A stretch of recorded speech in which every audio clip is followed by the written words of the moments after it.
Il vous reste environ seulement juste 2 semaines pour ouvrir un compte épargne CELIAP et c'est primordial si vous êtes un premier acheteur qui veut acheter dans les prochaines années de faire l'ouverture de ce compte épargne-là avant la fin de l'année. Sinon, vous allez perdre vos cotisations 2024 et c'est des cotisations de 8 000 $ par année que vous avez le droit à chaque année. C'est le compte épargne par excellence pour économiser une mise de fonds. C'est incroyable. Premièrement, tes intérêts sont non imposables. Deuxièmement, tes cotisations sont déductibles d'impôts. J'en reviens là-dessus plus tard. Si vos cotisations n'ont pas été cotisées dans l'année en cours, sont rétroactives pour l'année suivante. Ça veut dire que si vous ouvrez votre compte avant la fin 2024, mais que vous mettez 0 $ et que vous attendez pour 2025 avant de mettre de l'argent là-dedans, vous allez avoir le droit à votre 8 000 $ de cotisation pour 2024 parce que votre compte a été ouvert en 2024 et vous allez avoir le droit à votre 8 000 $ pour 2025 aussi. Ça va faire 16 000 $ que vous allez pouvoir mettre dans votre compte épargne libre d'impôt, accès à la première propriété. L'avantage de ce compte-là, pourquoi c'est si incroyable pour aider les premiers acheteurs, c'est que tes intérêts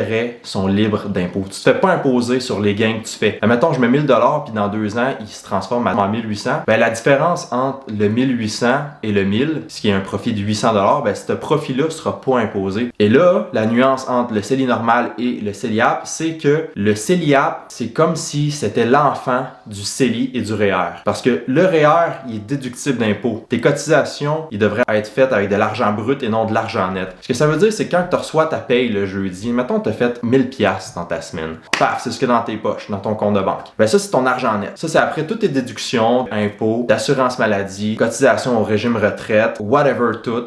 Quand tu prends cet argent-là et tu l'investis dans un REER, le gouvernement considère que tu aurais dû prendre de l'argent brut et non de l'argent net pour cotiser à ta retraite. Donc, ce qu'ils vont faire, c'est qu'ils vont dire, Monsieur Julien, il a mis 1000 $ cette année en REER, sauf qu'on l'a imposé à un taux, on va dire 35 %. On va lui redonner 350 $ de trop qu'on y a prélevé en impôts et c'est ce que je vais recevoir au printemps, un retour d'impôt. Donc si on résume, le CELIAP, c'est quoi? C'est que tu prends de l'argent net, tu garoches dans ce compte-là, tous les intérêts que tu fais sont pas imposables, puis à la fin de l'année, le gouvernement te redonne l'argent parce que tu as été trop imposé. Moi, je suis courtier immobilier, mon but, c'est de t'aider à accéder à ta première propriété. Si vous voyez des maisons qui vous plaisent, vous pouvez me contacter. Mes liens sont facilement trouvables, mon numéro, mon email, vous pouvez m'appeler n'importe quand. Si vous avez des questions sur l'immobilier, comment économiser mise de fonds, c'est quoi qu'il me faut comme mise de fonds, c'est quoi je dois prévoir comme frais pour accéder à une maison, contactez-moi, posez-moi vos questions, je suis là pour ça. Je vais vous accompagner, puis ça va me faire plaisir. Puis,